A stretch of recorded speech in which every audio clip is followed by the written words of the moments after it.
This week's episode is brought to you by Carla B., who suggested the featured movie on our Facebook page. Thank you very much for the movie suggestion, and guys, thank you all so much, actually, for all the movie suggestions we've been receiving. We have got literally hundreds of them, and we hope the show will last long enough to get through them all. Seriously, no, thanks for the suggestions. If it's left up to us, we're idiots. We wouldn't know what to do. We'd be covering all kinds of crap. Leave it to Mike. We'd probably do like 17 Hammer movies in a row, and actually, that probably wouldn't be bad. They're pretty good. But anyway, we thank you for the suggestion. And if you have any other suggestions you'd like to send us, we're going to show you all the ways you can do that at the end of the episode. Do I sound tired? I feel tired. It's really late.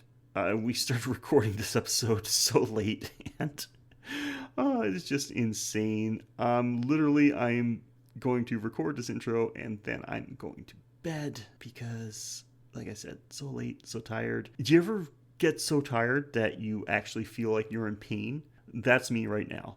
So, guys, I hope you enjoyed this episode. And without further ado, Mike, please play that music.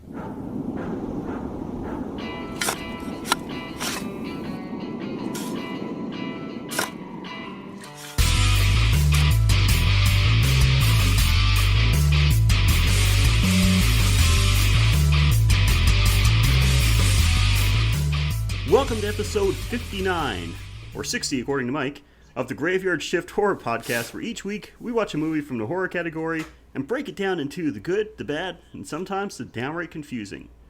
We'll talk about the plot, some production details, and anything else we find fun or relevant. I'm your host Sheldon, and I never worked a graveyard shift alone. Please say hello to the co-host with the co-most, Mike. Hey everybody! Mike, I gotta say, man, I'm bummed out. Mm-hmm. I was a big fan of Monster Vision with Joe Bob Briggs back in the 90s, and I was super excited to hear that he was going to live stream a 24-hour movie marathon on Shudder this Friday. I honestly could not wait for this. Then I find out, just yesterday, that due to some copyright laws in regards to live streaming, it's not going to air in Canada. Motherfucker. Yep, Canada and UK are out. It's only going to air in the US. So I guess what we could do if we wanted to shell out a little money would be to get a one of those VPN virtual proxy things. We could do that. So that the internet thinks that we're in the US. We could do that, but I don't know. It's just, they're hoping. I messaged Joe Bob because he mentioned something about it on his Twitter feed, and I messaged him. And he did message me back and said that, yes, unfortunately, they could not secure the rights in time. So as of right now, and that was yesterday, it's only going to air in the U.S. They may rebroadcast it later. It might be available for streaming later on. But the actual live stream is only going to be in the U.S. So, well, since you managed to contact him, you think about following up with a little chat here? We'll see. I'll see what I can do. Alrighty. I'd say probably not, but then again, we said the same thing about Lloyd Kaufman, so... Yeah, it never hurts to ask. It really doesn't. It only hurts if you ask like 5-6 times, and you just keep getting like a new Facebook profile after they blocked yours, but like, you're sure it's not about you. Yeah. So that bummed me out. It fucking sucks. But anyway, that's my belly aching for today, because we've got a movie to talk about, and this is one, like... nothing we've ever done on the show so far. So why don't you tell everyone what we've got for them this week? Today's episode is Gandu style, because we watched The Host. We sure did. And before we go into any details, what did you think of this? I wasn't quite sure what to... Well, I'll tell you... Okay, I'll tell you what I did expect as opposed to what I should have expected. All right. Well, this might dip into one of the bads already. Go for it. Yeah, who cares? After the Train to Busan, I clearly had a higher bar for Korean horror than I should have had. Mm-hmm. Which isn't to say this movie is awful, but again, Train to Busan set a bar for concise storytelling, likable characters, good pacing, and then we got this. But in all honesty, in all fairness, because we're all about that on the show. Oh, for sure. This movie did come out first, so maybe all the guys from Train to Busan said, "Well, now we know what not to do." Dude, honestly, so many people like this movie based on the feedback I got and looking up some of the reviews. And if I'm going to be perfectly honest, I feel like I just wasted 3 hours of my life. Actually, I wasted 2 hours of my life because that's how long the movie is. But I feel like I wasted 3 because it seemed like it took that long for the movie to end. I thought it was just me. I thought I was just losing my love for horror movies when I was watching this movie. Seriously, I really don't know why people like this one so much. But anyway, we'll get into that in a little bit. But first, here's a few tidbits about The Host. Released in 2006, The Host is a South Korean monster movie. It had a budget of $11 million and had a box office return of about $89 million. It has a runtime of 119 minutes, which is so unnecessary for this movie. But with the wind chill, it's 150 minutes. Yeah, so the fucking suck chill. Jesus. Yeah, so much of this thing could have been cut down. Here's something that really bothers me about this one. The Rotten Tomatoes score, this is unbelievable. This movie has a 93% critic score. Oh my God. Tomatoes. There are better movies we've reviewed on this with a lower score than that. Yeah. 93% critic score, a 72% audience score. That's like the fucking South Korean Citizen Kane. Fuck no. That's quite a difference, and I still think 72 is way too high. I had to check twice to make sure I was looking at the right movie. Because apparently there's another movie called The Host that came out in 2013, and it's based on a book that was written by the same person that wrote Twilight. And because what happens when I checked the Rotten Tomatoes score, I saw that it had like a 20% score and everything. I'm like, yeah, that might be a little too low. Actually, I think they might have been too harsh. And then I realized I was looking at the wrong movie. And so then when I got the actual, I was like, oh wait, it's The Host 2006. And I checked that and it said 93%, and I'm like, these reviewers were on crack. There's no way this movie deserved a 93%. But anyway, as for the plot, when a young girl is snatched away from her father by a horrifying giant monster that emerges from the River Han to wreak havoc on Seoul, her entire family sets out to locate the beast. Okay, so I got a feeling we're going to have a few things to talk about. So we're going to talk about the good and the bad, and this can be whatever we want. It doesn't matter. It can be something as broad or specific as we want, whether it's an overall theme, something as specific as a certain line, certain character, certain scene, whatever. And we always start with the good, and we'll get Mike to start us off with some positivity. So Mike, tell me something you actually liked about this movie. I didn't really like too much about this until we get to the mass funeral for all the victims of the monster attack. And we get the weeping drunkle who comes in and he starts like slapping the shit out of the idiot dad that got his daughter killed. And then he does a sitting leap kick. Like I don't know how he's sitting down and then he just decides to like throw himself up with his arms and do like a double foot kick at this grieving father and laying himself out on the ground rolling around while everyone's crying their ass off. Like, this was a somber event until the drunkle showed up. It was a Benny Hill sketch from that point on until the scene ended.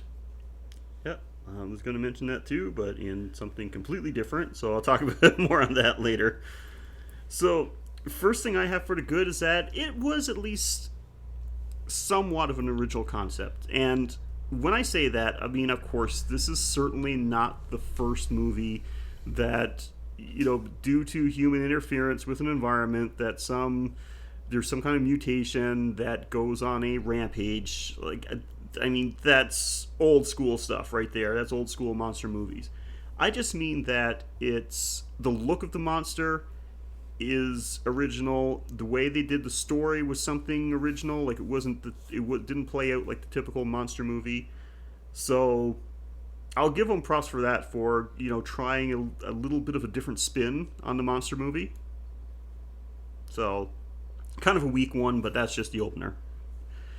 Okay, so what else you got for the good? The drunk uncle and the girl's aunt, the archer, are they brother and sister, or are they husband and wife? They're all siblings, I think. They're all siblings. Yeah. Okay, well that changes my note just a little bit because I like the drunk guy teasing his sister about being just a bronze medalist. Yeah, like, I'm sorry, I'm sorry that you came in third in the fucking nation. Yeah. I mean, no, some people try harder. No, just means she lost. That's all. Yeah, that means at least two people in the country tried harder than you. Yeah, might as well be like a million. You still lost. Yeah, suck it. Go cry with your little puny little bronze medal. Yeah, someone got the low stage on the podium that got shown on national television. Yeah, oh well. I mean, they're hunting a monster, dodging the military, and he still has time to be a petty dick. Okay, so what I got next for my good is sometimes, and I have this in quotations, sometimes the monster looked good. That's also my good. This monster looked great, and he had great movement. First, when you see him, especially when he's going on his original rampage, his first attack, I thought it looked great, especially considering that this is not an extremely high-budget movie, and yeah, I don't want to stereotype or anything, but some foreign films, they don't have the access to the same resources that an American movie does, and is it wrong to say that? I don't know. Because I've seen some foreign movies actually that look really good, so I don't know if that comment actually makes any sense. Yeah, it's less about their budget and more about just like the way that they work with each other. You'll see characters interact in foreign movies, and I'm like, is this like abusive, neglectful behavior just commonplace? Nobody's looking at this guy like he's a villain, even though like he's treating everyone around him like shit. It's like, oh no, he's the elder. It's like, but he's an old prick. I guess it was more of like the wide shots, like the more panned out shots of the monster. And this is I'll just combine it with the third thing on my list, is that the way that the monster interacted with the people, like when he went on that original rampage and he's running over people and picking them up, and like he swats one guy with his tail and just like pitches that guy like 100 feet into the river. And I thought that all looked great. Like, I was really impressed with the beginning of this movie, and I thought I was really in for a treat. It goes downhill from there, but originally, like I said, like at times that monster looked really good, and people acting with the monster like reacted really nicely. Because sometimes you get when actors are reacting closely with a CGI character, it's almost like they're shadow boxing. Yeah, like they're not really in the room. Like they're fighting they're fighting with a dream rather than something that's actually in the room with them. Yeah, it's just of course, because I was gonna say it looks like an image is just inserted in there because that's what it is, but you can tell when. But it shouldn't look like that. Yeah, and you can tell too when somebody when they do a CGI character like this that for real life actors to interact with, you can tell when they actually had something there for the actor to interact with, and then they just mat a CGI image over it. Oh, you mean like in Lord of the Rings when Legolas jumps off of a falling dragon and does one smooth standing landing with no momentum or velocity whatsoever? Yeah. And he's like, yeah, that's fine. All right, I'm good. Yep, good to go. And with this one, like it was like they did it really well, because we've seen some when it came to like fighting a CGI monster, and they're just, you can tell like the actor I should say, is just swatting at air. This actually looked like they were interacting with something, so I liked that. That was pretty good. So I'll give them props for that. Like at times, like the monster looked really good. The actors' interaction with it looked really good. So half points. Yeah, and also like the way that it moved when it was crossing the bridge. Mm-hmm. How it uses its tail to grab the railings and like Tarzan itself. Yeah, that was actually like I said, like a bit of they made like a bit of an original monster there, so that was good on them. Okay, what else you got for the good? I like the office escape scene with the drunkle and his work buddy. Oh, yeah, yeah. Like when when it's become evident that the guy is ratting him out to the police, he actually asks like one of the cops, "Hey, so is this reward money tax deductible or?" Like, he's asking, is it going to affect his taxes as extra earnings? And the guy's like, "No, there's an allowance for that." Right. And then, so you think, oh well, he's betrayed the guy. But then when the guy eludes the Keystone Korea cops, I'm not going to call them the KKK for obvious reasons. Yeah, you wouldn't want any confusion. As the drunk guy evades them, he passes by the guy who betrayed him, and he just gives him like a no hard feelings fist bump. Like, yeah, man, you go do it. You know why I had to rat you out, but I'm glad you didn't get caught. Yay! Oh. Okay, so I've got one more thing on my good list, and all I'll say is that the more subtle humor was actually pretty good. I did find myself laughing at some points in this movie. Not laughing because it was so ridiculous, because it was like there was actually some funny scenes.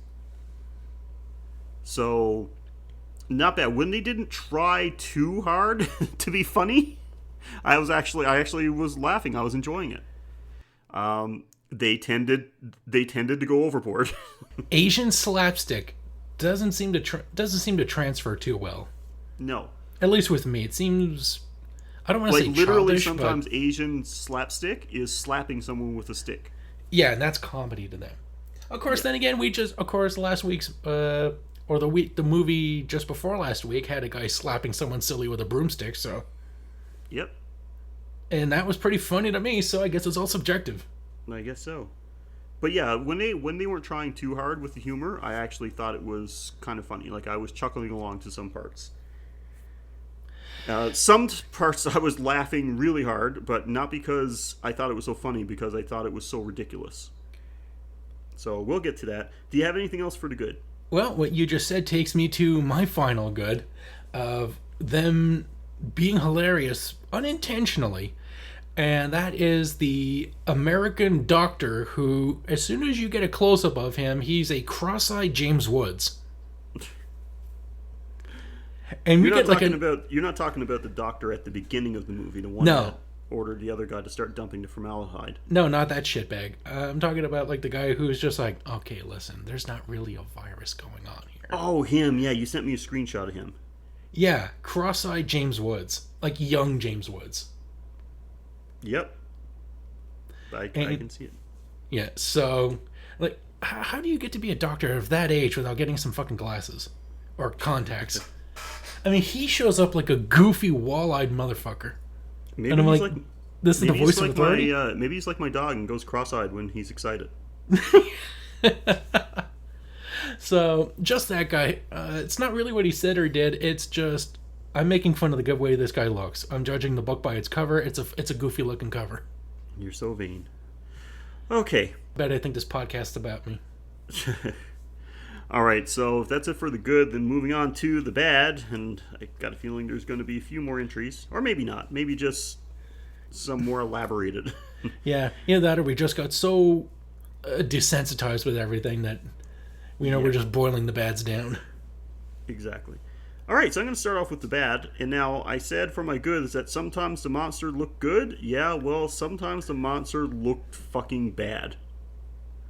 Sometimes the CGI looked shitty. I mean, like, mid-90s shitty.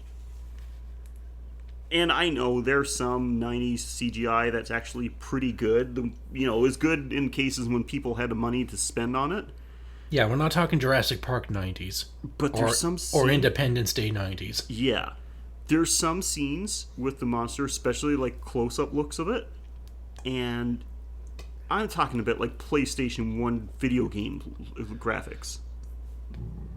Like, it was pretty sad. Especially, there was a couple scenes when he had the people that he was keeping in the pit. And some of the interactions there, I'm like, oh my god, this this looks kind of looks unfinished, unpolished. Like I understand now why I really liked the beginning, because you didn't really see the monster up close that much, and like when you did, it was kind of partially obscured. So I guess it was kind of covered, and there was a lot more action going on as well, so you didn't really notice it that much. But when you got the action was slowed down a bit, and you actually got the focus on the monster standing still, not moving around a whole lot, I'm like, yeah, now I can see kind of some of the looks like some of the polish has been taken off. So yeah, didn't like that too much. That was considering how much I liked the monster first when I first saw it, that really did take away from it. So what else do you have for the, or I should say, what do you have for the bad? My first bad is the main guy. This guy has the same balance and usefulness as a woman in a horror movie. And there's the sexism. Okay. The sexism of the industry, not mine. My sexism is very different. So, at some point, ditch the sweatpants. This isn't chill time anymore. And he even gets somebody killed because he can't count. But, and then they explain that, the reason he's stupid and lazy is because drunk dad didn't give him enough protein when he was a kid. Yeah. He's got something wrong with his brain because he didn't get enough protein. Oh, awesome. Okay, so actually I don't have that much for the bad. Like I said, it's just that I go into it a little bit more in length than I did with the good points. So this one covers a lot of ground. It's just that this movie couldn't decide what it wanted to be. Did it want to be a straight up monster movie? Did it want to be a slapstick comedy? The overacted comedy scenes really took me out of the story. And you mentioned this already, but just as an example, I certainly didn't have this on my good list. When they are mourning at the mass grave, they're mourning over the death of the little girl, or supposed death of the little girl, I should say. Spoiler alert. They go into this hysterical wailing on the floor, and that's when they end up getting into a fight, and it just basically turns into a wrestling match. And like you said, the drunkle, he tries to drop kick the other guy, and this is immediately after the big monster attack, like the movie's best scene. And it just ruined the pacing for me. I was really liking this movie up to that point. The first 20-25 minutes of this movie had me grabbed. I'm like, this is fucking awesome. I was expecting something better, like the father, he like the lazy dumbass finally gets his shit together, and just fueled by anger and self-hatred at his uselessness, goes on a one-man mission to hunt this monster down. That's what I was expecting at this point, but then they start getting into like a Benny Hill funeral sketch, while also being extremely emotional and grief-filled. Mm-hmm. Again, what fucking movie are we trying to watch here? Is this a comedy, a family coping with tragedy and loss? Is it an action movie? Is it a monster hunt? What is the monster going to grow and take on the city? What the fuck am I watching? Those scenes where they try to go over the top with the comedy, it really ruined the serious scenes for me. And you come out from this all-out monster attack where people are getting torn up and knocked around by this monster and getting eaten, and then you see this guy lose his daughter, and she gets snatched by the monster, and then all of a sudden, just like I said, this is supposed to be a funeral, and they're going into hysterics and wailing and shouting and get into a fight, and it's just what the fuck is going on here? So anyway, that's the big problem. Other than that, I didn't have a lot of problems with this movie. I got one more to talk about, but I'll let you go ahead with your next one. Yeah, I got one more too. And that is when the little girl is trying to escape, the monster is sleeping under this rope that she's left to climb up, and the monster is sleeping under it, providing a perfect ramp. And she runs up this thing and manages to grab the rope, and then she's pulled away from it by its tail as it sets her down, but it's still sleeping. So Then she just skids her shoe to turn around, and that's when the monster bolts into action. It's like, you can't feel yourself getting trampled, but a slight scuff sets you off. Well, yeah, because I was in that scene. I was like, "Oh, like the monster's asleep," and then it grabbed her, and I'm like thinking, Yeah, you woke it up. it woke it up, and now shit's about to go down. But then it's like sleeping. I'm like, what? Why is it? I don't understand. If it just grabbed her and now it wants to eat her, so why didn't it just eat her once he had her picked up by his tail? Yeah, if he's dreaming, then why wouldn't he just think like, oh, I'm dreaming, I'm catching something, I'm gonna dream, I'm eating it now. That scene was pretty bad. I didn't understand, and like they didn't have to do it that way. It could have been just her trying to escape, wakes the monster up, and then like attacks them. Yeah, they took a turn, but instead of like, ooh, a nice twist, this was just like, I'm gonna go steer into this fucking wall now, and everyone's gonna ask why. So, I got one more for my bad list, and I already kind of mentioned it already in the opening, and this movie was too damn long. There is absolutely zero reasons this movie had to be 2 hours long. So much unnecessary filler. Just like the pacing of this movie, it fucking sucked. Yeah, like the old man being hassled by the gangsters that he hired to help them escape from the military. It's like, this could have been wrapped up. Like, I'm not saying it doesn't belong in there, because you would want to ask, like, who's been waiting for them, who helped them get away, but just him handing some money over to a guy, handing him a duffel bag full of weapons and shit, and the keys to a car, and he's like, all right, good.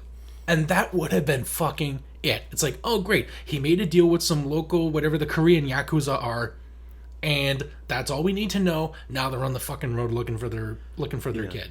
And just too many scenes of the lead character just being an idiot. Just like so many scenes where it basically was summed up with him stumbling around going, oh, oh, oh. Oh, I'm not geared for this whole action thing. Mm-hmm. Yeah, maybe we should have had someone competent in the movie then. Like, yeah, this movie did not need to be 2 hours. Like, easily, I could have cut this down easily. That could cut away at least a half an hour where you wouldn't have missed any of the story whatsoever. Yeah, and you know what? If you're going to make a movie about a lazy idiot being the hero, take some notes from Shaun of the Dead. Okay? That is how you get a lazy idiot to be a believable hero. Yeah. Well, we all can't be Shaun of the Dead. So anyway, was that it for your bad? I'm all out of bad. All right. So I got a feeling you're going to have something for the next category, though. Oh, yeah, I got some questions. This is a little something that we added a while back. Added this category just for certain movies that have seen that we have no explanation for. Like, it just comes out of nowhere. Can't believe that we just saw this happen, and it is called the What the Fuck category. So, Mike, take it away. Oh, my first one is...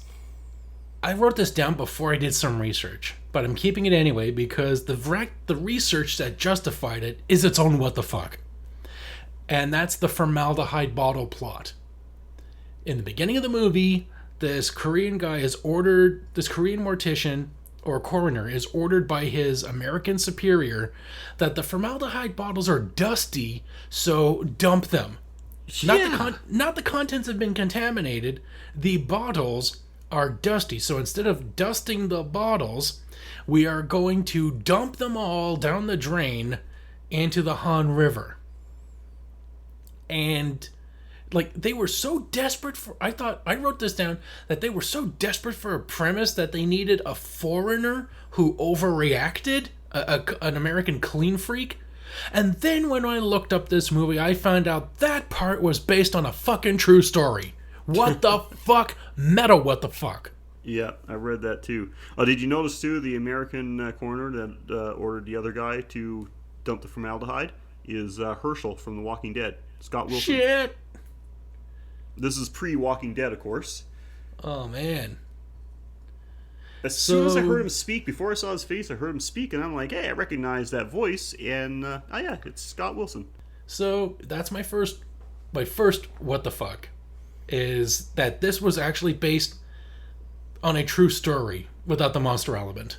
Yeah. That an American medic chief coroner medic ordered Korean medics Jesus Christ, that they don't were hurt working with. That an American somehow presiding over a Korean military ordered them to dump formaldehyde in the river, and they did it. So, I mean, fuck. What the fuck reality? Mm-hmm. And they seem to have an awful lot of formaldehyde. When you see when you actually see them dumping down the sink and you start to pan out and you see all the bottles, it's like, Jesus, there must be like 3,000 bottles there. 99 bottles of formaldehyde on the wall, 99 bottles of formaldehyde. Really? Take one down, pour it down, 98 bottles of formaldehyde on the wall. Yeah, unbelievable. So what's yours? The only thing I got for what the fuck is the lead character getting lobotomized. Because he's a doofus, you know. I want to say lovable doofus, but I actually kind of hated his character, so I can't say that. But like a kind-hearted doofus, at least.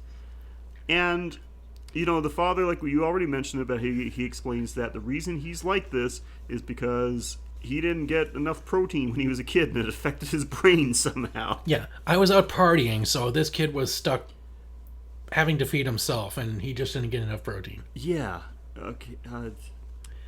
Now, I'm no doctor, but I think that's bullshit.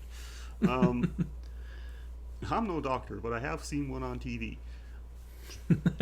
But, yeah, so they decide, the U.S. Medical team decide that they're going to lobotomize him so that he won't be able to tell anyone that that they made up the whole thing about the virus. Well, Cross-eyed James Woods pokes him on the head and mentions that the virus must be in his brain, and then goes on to reveal that there's no virus. Yeah. So, what the fuck is the story then? Yeah, I don't understand what's going on there. Like, what is going... So, the only thing I could think of is that they're going to lobotomize him so he won't be able to tell anyone, and I'm like, would they really go through that? I would honestly think, after everything else they've done, they would just kill him. Yeah, just, you know what you could put in his brain besides a scalpel? A bullet. Yeah. Get rid of the body, and then, like, no, he's not telling anybody. So they'd go ahead with it. I thought, like, okay, he's about to get lobotomized. Like, any moment now, somebody's going to, come in and save him. But no, he actually gets lobotomized. But what happens? It actually fixes his brain. And now he's gung ho. Instead of gang do, he's gung ho. Yeah, and now he's like an action star. He's like kicking the crap out of people. He grabs like a vial, like a syringe, a needle, and takes a nurse hostage, and that's how he escapes from. Like, by threatening to give them a virus bath. Yeah. So, I'm like, so the lobotomy fixed him? So removing the part of his brain made his brain work better? That's not how things work, right? Yeah, they took out the stupid cluster. Oh, yeah, that must be it. That must be it. I know, I've been trying to find my stupid cluster, but no matter how many times I bang my head, it won't fall out. Oh. Jesus Christ. Yeah, so that's all I had. It's like, so the lobotomy made him more intelligent? That's not how those things work. Maybe it took out the dead weight. Maybe. Who knows? Anyway, so that, like, if anything else, there was other things I could mention, but that was the one thing that made me say, that's not how things work. Why did you put that there? Yeah, well, the second thing which follows that very same line of questioning was, does this creature have selective digestion?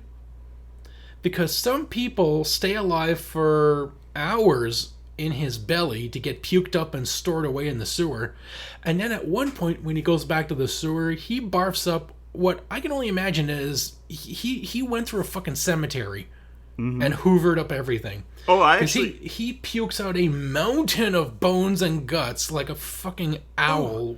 Yeah, there's like an 8-foot high pile of bones. That was actually a good scene. I should have put that in my good, because I actually like the scene when he... Because, you see him grab people, you don't actually see him actually eat anyone. You do see him swallow people, but then he barfs them back up. But then you finally see that, like, he comes back to the pit where he's storing the people, actually swallows them and goes away. When he comes back next time, he starts barfing up just entire skeletons. Yeah, like an owl with a fucking mouse pellet. Mm-hmm. So that was actually a pretty good scene, but yeah, you're right. Like, what? I don't understand why. And it like, wasn't a person. It wasn't like he swallowed one person and then puked up a couple bones. He is shooting, like... Oh yeah, he's got like 7 people inside of him. Yeah. So, how come some people can stay alive for hours in him, and yet, apparently, who knows how long he's been gone, or how long he's had these bodies inside him to get dissolved down to bone level. Yeah. So, that was weird, dude. Seriously. And I guess a quick what the fuck is, why would they cause a global panic and protests and shit about this cure for a virus that even they're just like, we can't find hide or tail of this fucking thing. Mm-hmm. Like, as far as we know, it doesn't exist. So, what the fuck plot? Did they lie about the virus so they could, like, gas some Koreans? Or did they, like, if they can't find any evidence of a virus, why did they release on the news, by the way, there may be a viral outbreak in South Korea? But don't panic. Yeah, the plot was all over the place. Like I said, like, they couldn't decide what type of movie this was supposed to be. So, yeah. Yeah, it became like an anti-American political commentary shit. Yeah. And I guess I guess like a follow-up what the fuck is a chemical dispersal in South Korea called Agent Yellow. Yeah, that was cringy. Isn't that like 2 attacks on Asians in one? Or 3 if you count Vietnam?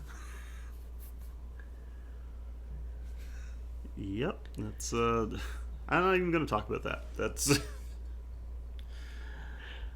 So, yep, that's all. I'm all out of what the fucks. Yep, that's me as well. So, what the fuck indeed. Yeah, this movie's plot was all over the place. It just, so many things just didn't make any sense. They tried to be funny sometimes they were actually funny, and I'm almost wondering if sometimes they were unintentionally being funny. And then when they tried to be funny, it just didn't work. So, yeah, a lot of silly things could have been cut out. Overall, like I said, people love this movie, though. I've heard so many people say they liked it. I'm even going to say that I saw a review of this movie by James Rolfe, the Angry Video Game Nerd, and he actually really liked this one. And I don't know why. Usually when it comes to our movie selection, not all the time, but usually from some of his reviews that I've seen, we're usually pretty on par with our thoughts on movies, but way different on this one. Yeah, and me and Sheldon, like, we don't just, like, sit around, like, complimenting each other like the Looney Tunes groundhogs. No. Like, we can disagree. There's many times that we've, like, clashed. Sometimes, I mean, there's, like, a couple of things where, you know, like, just an example for this one, where I've put something in the good list where you've had it in the bad, or vice versa. But overall, like, you know, we generally like the movie about the same. And then there's sometimes where we just completely at odds, where you thought a movie was great, I thought it was terrible, vice versa again. But, yeah, this one, I think we were both in agreement that I thought this one was a colossal waste of time. Yep, and the worst part is that one of our connections managed to supply something which actually did explain a little bit more about the reasoning behind the American plot. Plot, C plot, the USA plot, whatever. Yeah, they should have cut some other scenes and left this one in. Yeah, there was one scene that should have been left in, which would have justified everything, and then cut out everything else that's garbage. Mm-hmm. And it would have just totally saved the movie, but it actually does justify to some degree the American involvement. And I don't think I can say anything else. So we're finally going to make some of this movie make a little bit more sense on this week's It Came from the Cutting Room Floor.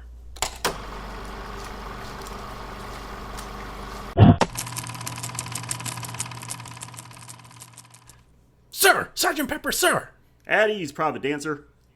Actually, it's Lieutenant, sir. I've been promoted. Oh.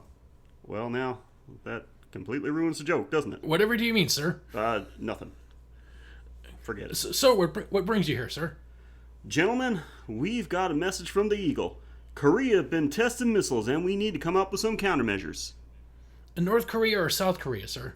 I don't care what region it is. We're done pussyfooting around them.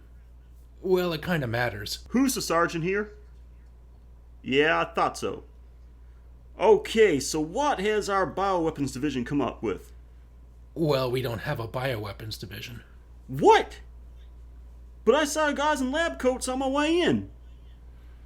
Yeah, that's our lab for resisting bioweapon attacks. They don't make weapons, they make cures. Well, sometimes they're the same thing, like the Agent Yellow, but that's more of a flaw that they're working out rather than something they're going... Agent Yellow? Like Agent Orange? Well, no, it's a bioreactive antiviral agent that's yellow in appearance, so it's just a placeholder name until we fix it. It's more that than a follow-up to the skin-burning, defoliating toxin that was dropped on Vietnam. Okay, so what's the yield on this yellow weapon? It is not a weapon. Okay, what damage does it do? It attacks viruses by degrading cell walls, but since viruses are just mutated host cells, they don't completely distinguish from the affected cells, so... Listen. No egghead chatter. What does it do? It causes massive respiratory failure and cranial hemorrhaging in the young, the elderly, and the infirm. Calling the weak from the herd, reducing future generations and denying them the wisdom of their elders. Yeah, that'll do nicely. Well, 1, that's monstrous, and 2, it's also completely unfeasible as it can't be deployed from planes as missiles or anything because lethal accidents only occur with high concentrations, but once again, it is not a weapon, it's a developing antiviral... So what we need is to make them want to take it, like a cure. Which it is intended to be. But again, there is no viral outbreak or health crisis in North Korea that we could exploit for that. I don't care if it's West or South Central. The president wants solutions, not nitpicking. Regardless of the very important location distinctions, all populations are fine. Okay, so not for long. What do you mean, sir? I gave the order to all our field medics in the area to dump the formaldehyde in the rivers. This will fuck up the fish and cause a health epidemic we will happily solve for them. What the fuck, sir? Are you poisoning our allies? You watch your mouth. Haven't you watched the news on those missile tests? That Kim Jong bastard has the sights on the U.S., and I'll be goddamn if I let him make the first move. Making a move against the hostile nation of North Korea by poisoning their enemies, which are our allies in the friendly nation of South Korea? There's a South Korea? Wow. Yeah. It does explain a little thing, but like, God, that guy's accent was all over the place. Holy shit, like sometimes he was from Louisiana and sometimes he was from Kentucky. What was going on there? You know, Appalachians much? Well, anyway, oh God, so that's pretty much our coverage for the host except for one thing, and I know what I would go with for this, but this is your section, Mike, so why don't you lay it on me? Well, a very close second would be the kill of the monster itself. When this family of colossal fuck-ups finally comes together and using their various... They get split up around 3/4 through the movie. They end up finding each other just at the end, and each one is prepared in different ways.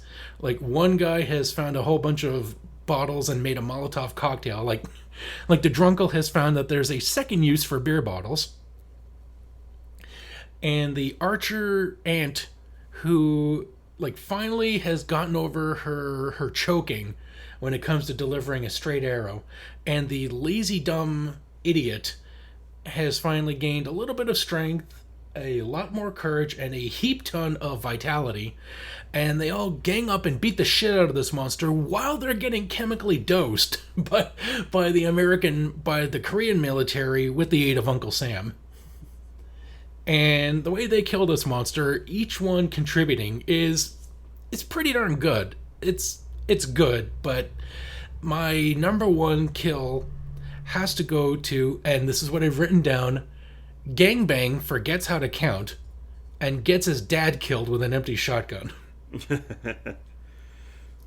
Yeah, I thought you were going to go with that. I thought it for sure you were going to go with the monster's death. But yeah, that one's pretty good. I would have, but the fact that the main hero Gangdu, in his stupid lazy phase, they've all been shooting at this monster, and he hands his dad the shotgun, saying there's one shot left. The dad waits until the creature opens its mouth to eat him, and he fires off the shot and click. And then we see the son using his fingers to be like, oh no. It's like, stupidity in a movie is usually for comedic effect, but this is just like, you just got the only one in the family that loves you killed because you're a fucking dum-dum. It was pretty graphic death, too. Like, that was actually one of the best scenes in the movie. Yeah, you're thinking about the dad's going to get, selectively digested, but no. The monster instead turns around, grabs him with the tail, and throws him in the air in a nice parabolic arc. And he just lands by the water. If he landed in the water, he would have been okay. But no, he lands on the little sidewalk on the side of the water. And we just see blood continually pouring out of him. Like, this guy's Humpty Dumpty, and no one's putting him back together again. Nope, absolutely. Yeah, and it's like I said, this is another scene where the monster looked good. The interaction with the actual actors looked good.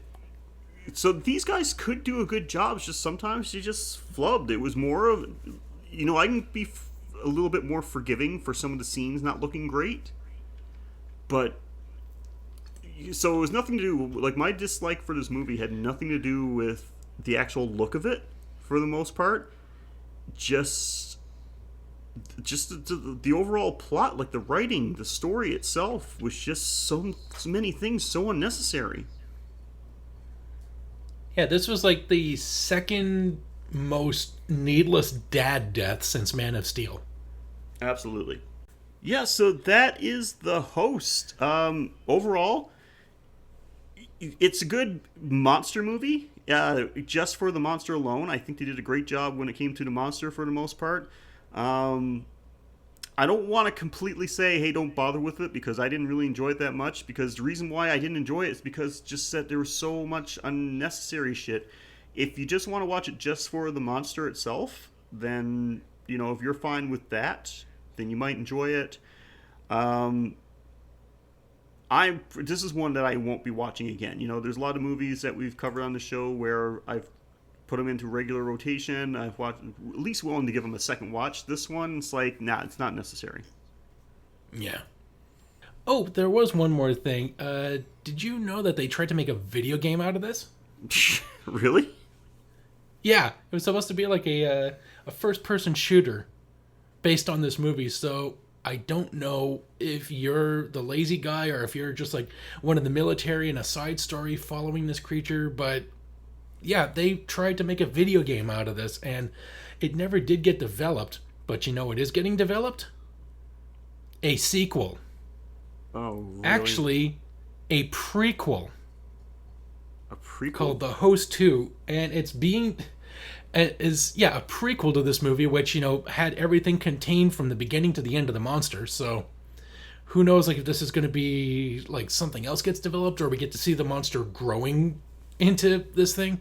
A prequel is a bad idea, but they're doing it anyway, and who they have directing it is a Korean webcomic artist. I guess the only guy who submitted the resume, and they're just like, who are we going to have directing the movie? A webcomic artist. So there's that. And they've also been trying to get a North American cover of this movie made. Oh, like a remake? Like a North American remake of this? Yeah. I'm sure that'll be great. It's been stuck in development hell for about 8 years, and it can stay there. Yeah, this movie is just hell. But anyway, guys, what do you think of this movie? Have you seen it? If you have, did our review of it make you, if you haven't, I should say, did our review of it make you want to check it out? If you have seen it, do you agree with what we had to say?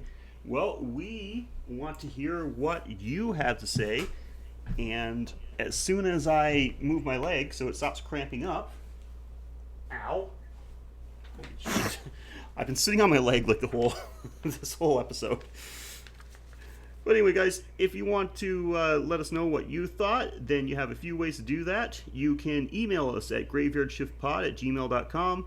You can follow us on Twitter at GYS_horrorpod. You can follow us on Facebook at facebook.com/thegraveyardshiftpod and on Instagram at instagram.com/thegraveyardshiftpod. And if you're feeling especially generous, you can go on over to www.patreon.com/graveyard, and there you, for as little as $1 a month, you get to help us out with the cost of producing the show, and as a reward, you get instant access to a whole bunch of Patreon exclusive episodes.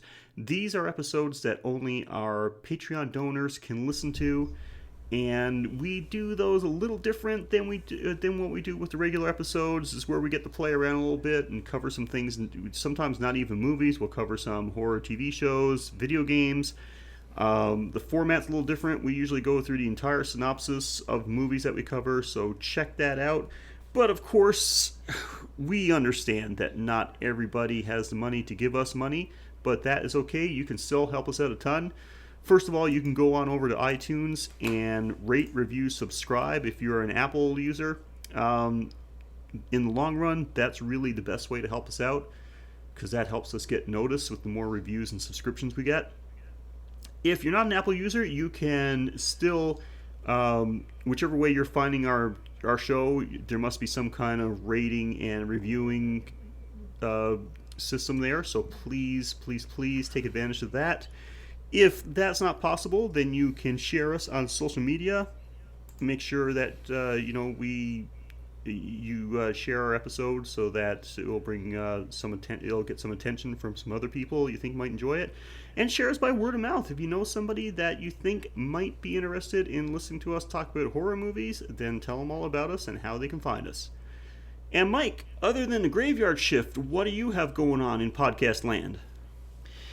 Well, I've got the Playing with Power podcast, a Nintendo Power retrospective. We read each issue of Nintendo Power first to last, front to back, and we give you our thoughts on the coverage, the games, the letters to the editor, the secrets, the tips, the strategies, and the amazing news that they give, like the amazing PlayStation by Nintendo, which then they just stopped talking about it.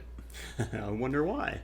After the deal with Sony fell through. And the best part was when they talked about the amazing things that CDs are going to be doing so much better than cartridges.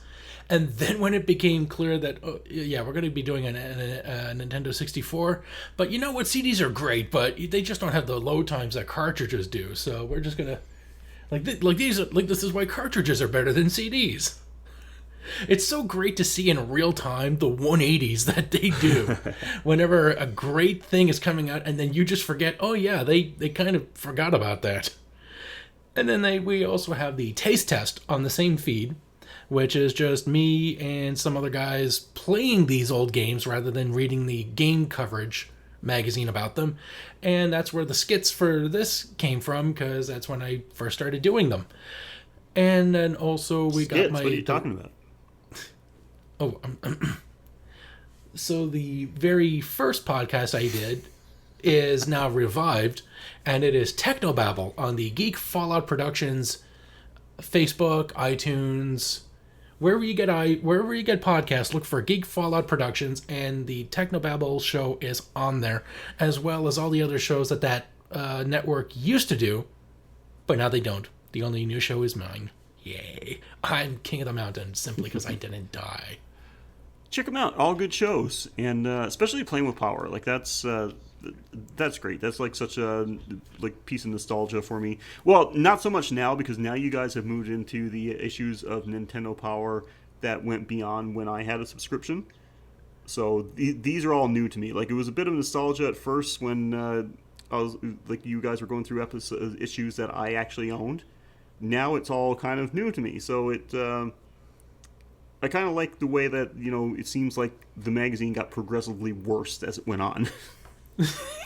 Yeah, we hit some fucking slumps in between the peak of the Super Nintendo era and the rise of the N64 era. Yeah. And, I think it went all downhill after the Jar of Toenails. So yeah, but Oh yes, the '90s magazine ads with their remember everything in the '90s where gross was cool. gross is cool. That's right. That was the '90s. Oh yeah. But yeah, take a look, and you can actually go to our social media pages to help find those.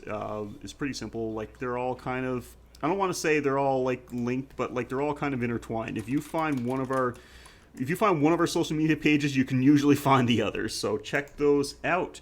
And guys, thank you so much for all. Speaking of social media, thank you guys so much for all the love that we're getting. We're getting lots of comments and sharing of our posts and episodes, and thank you guys so much for that. We really do appreciate it. And if you do have any questions or there's a movie that you want us to check out, just hit us up, send us a message, and let us know. We love talking to you, and we always respond as quickly as possible to any messages we get. So don't be shy. Step right up. And we're going to have another movie. We're not that famous yet, and, that's kind of your fault, but, tell people about us. And then maybe one day, if you're lucky, we'll be too busy to talk to you. There you go. So that's a great incentive. That's how you know we've made it, when we stop talking to you. So anyway, guys, we're going to be back next week with another horror movie suggested by one of you beautiful people. But until then, I'm Sheldon. And I'm Mike. And thank you again for joining us for The Graveyard Shift.